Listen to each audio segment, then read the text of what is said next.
Alors, donc, bon, Grand Popo est donc à l'honneur. Évidemment, ça va de soi. Situation géographique, historique de Grand Popo, dites-moi tout. Bonjour Steve, Bonjour. bonjour chers téléspectateurs. C'est toujours un plaisir de vous retrouver dans la chronique d'ici et d'ailleurs, où nous vous emmenons aujourd'hui dans la ville de Grand Popo.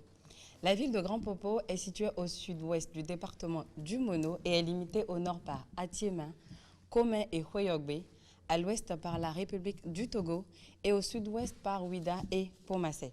L'océan Atlantique borde la ville de Grand Popo et elle est distante de la ville de Cotonou de 85 km. La ville de Grand Popo compte 7 arrondissements et 44 villages. Pour en venir à l'historique de la ville, Steve, en 1727, des Français installèrent leur premier comptoir commercial à Grand Popo, qui était d'ailleurs un grand centre commercial où de nombreux navires de traite esclavagistes venaient y chercher des esclaves. Ça, c'était à l'époque, en 1727. Relevant de la beauté de cette ville, les constructions à l'époque étaient généralement des maisons à un étage, en briques cuites, avec un plancher en bois, regroupé dans le quartier Bécon, près du marché central vers la mer. L'érosion côtière, Steve, est un phénomène qui est apparu à la fin des années 50 et est très marqué à Grand Popo. Il a eu une incidence très négative parce qu'aujourd'hui, Grand Popo victime d'assauts très importants de la mer. Tout ce qui avait rapport au comptoir aujourd'hui a été englouti par la mer et n'existe plus. La construction également du port de Cotonou sonna le glas de ses activités commerciales, débouchant sur la mer de Grand Popo. Alors, quelles sont les ethnies de Grand Popo? Vous avez une idée, hein, Steve? Ben oui, il y a Les Popos. les Popos, les Pélas. D'accord, vous avez trouvé juste. Alors, l'historique du peuplement de Grand Popo tourne d'abord autour de ces groupes ethniques majoritaires que sont les Hula, encore appelés les Popos, les Huela ou Peda, et les Guins, encore appelés en français les Minans. Les Hula ou les Popos se retrouvent un peu partout dans cette ville, mais surtout à l'ouest de Grand Popo et dans les zones lagunaires. Ils représentent 51% de la population de cette ville. Les Huela ou Peda se retrouvent davantage dans le nord-est de la ville, sur la bande de terre sablonneuse de Béhoué. Les Guins ou Minans se retrouvent surtout sur le littoral de la ville, principalement à Agoué et à Grand Popo. Les autres ethnies sont les Ouachi, qui occupent le nord et le centre de Grand Popo, les Kotafons que l'on retrouve au nord-est de la ville et les Aïzo qui occupent la bordure du fleuve Mono.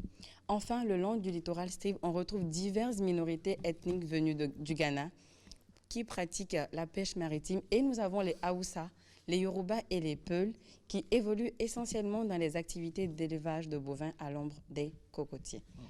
Alors, qu'est-ce qu'on découvre à Grand Popo, au fond? Alors, nous avons la bouche du Roi. Oui. La bouche du Roi est ce lieu unique où on peut assister à la rencontre de l'océan Atlantique et du fleuve Mono et est entouré d'un côté par l'océan à perte de vue et de l'autre par les îlots. Vous pouvez aussi vous arrêter dans le village de sel où les femmes récoltent le sel de façon artisanale.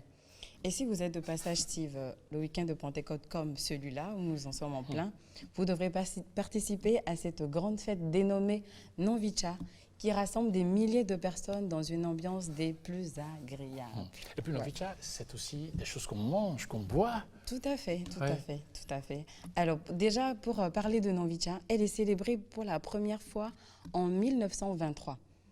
Elle a résisté au temps et est devenue une fête internationale. Nonvicha, qui signifie en langue locale de Grand Popo, frères unis, est célébrée à l'occasion, comme je le disais tout à l'heure, de la fête de Pentecôte à Grand Popo. Ce sont les ressortissants de cette ville du sud du Bénin qui l'ont instaurée et modernisée au fil du temps. Alors que mange-t-on à Grand Popo, Steve? Le mets local le plus célèbre de Grand Popo et le plus appétissant est le dacoin. C'est clair. Si la régie est avec moi, on a de très belles images du dacoin. Tiens, ça donne envie de manger. Le dacoin qui est une pâte de gari cuisinée avec de la tomate et des épices. Voilà à l'écran, accompagné de poissons frais baignant dans une sauce tomate toute appétissante. Visitez Grand Popo, chers téléspectateurs, vous découvrirez un coin de paradis loin de la pollution des grandes villes et une mer et un feu tranquille. Parfait. Steve, on mangera le dacoin après l'émission. Non, non, j'ai ma petite idée. Allez, j'invite tout le monde. Dacoin, venez. Sérieux, hein?